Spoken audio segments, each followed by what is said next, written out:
ಕೊಡೋದು ಮುತ್ತು ಕೊಟ್ಟದ್ದು ಯಾರಿಗೂ ಗೊತ್ತಾಗಲ್ಲ. ಮುತ್ತು ಕೊಟ್ಟದ್ದು BBC ನ್ಯೂಸ್ ಅಕ್ಕ. ಇವ್ನಿಗೆ ಹೆಣ್ಣು ಕೊಡೋದೇ ಇದ್ದಿಲ್ಲ, ಇವ್ರು ಅವು ಮಾರ್ಕೆಟ್ಗೆ ಬಂಗಾರದಂತ ಹುಡುಗಿ ಅಗಲ ಹೊಡಿತಾನೆ ಅಂತ ಸಮಾಜ. ಅವನ್ ನೋಡಿದೆಯಾ ಸಿಮೆಗಲ್ದ ಹೆಂಡತಿ ಮದುವೆ ಆಗಿದೆ ನೆನಪು. ಇವನು ಹೆಂಡತಿ ಮಾತ್ರ ಹಿಡ್ಕೊಂಡು ಅವನು ನೋಡಿದ್ದು ಅಲ್ವಾ? ಸರಿ ಏನ್ ಮಾಡ್ಬೇಕು ಅಂದು ಹೆಂಡತಿ ಸಮಾಧಾನ ಮಾಡ್ಕೊಂಡ್ರೆ ಆಯ್ತು ಅಂತ ಅವ್ರು ಅವನ್ ಕೂಡ ಗೊತ್ತಿತ್ತು. ಹೊಡೆಸ್ಬೇಕು ಅಂತ ಜಟತ್ತಲ್ಲ, ಬಟ್ ಹೊಡೆದ್ರೆ ಸುಮ್ಮನೆ ಕಡೆ ಅಂದು ಮುಚ್ಚ ಸಾಕು ಬಾಯಿ ಮಾತಾಡ್ಕೊಂಡು ಸುಮ್ಮನೆ ಹೊಡೆದಂಗೆ. ಅಕ್ಕಿಗೆ ಸ್ವಾಭಿಮಾನ ಏನೋ ತಪ್ಪು ಮಾಡ್ದಂಗೆ ಅವ್ರ ಅವನ್ ಮಾತಾಡ್ಕೊಂಡು ನಾನು ಹೊಡೆದ್ನಲ್ಲ ಅಂತೇಳಿ 2 ಕದಿಂದ ರೂಮಿಗೆ ಬಾರಲ್ಲ, 2 ಕದಿನ ತಾರಕದ ಅಂತ ಇವತ್ತು ಆ ರೂಮ್ನಾಗ ಹೋದ್ಲು ಕದ ಹಾಕ್ಕೊಂಡ್ಬಿಟ್ರು. ಈ ವಜ್ಜಿ ನನ್ನ ಸಿಡಿ ಇರ್ತು ಅಂತಂದು ಹಿಂಗೋಗಿ ಇತ್ಲು ಬಾಗಿಲಾಗಿ ಇತ್ಲ ಮಕ್ಕಳಾಗಿ ಕುತ್ಕೊಂಡ ಈ ವಜ್ಜಿ.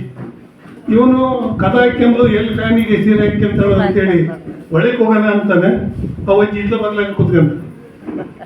ಈಗ ಹೊರಕ್ಕೆ ಹೋದ್ರೆ ಸುಳ್ಳೆಲ್ಲ ಹೊಡೆದು ಈಗ ನೆಕ್ಕೆನಕ್ಕೆ ಹೋಗಿದ್ದಾನೆ ನೋಡು ಅಂತ ಒಬ್ಬ ಅಲ್ವಾ? ಸರಿ ಹೋಗಂಗಿಲ್ಲ ಅಂತ ಅಷ್ಟೊತ್ತಿಗೆ ಅವಜ್ಜಿಗೆ ಬುದ್ಧಿ ಬಂತಂತೆ.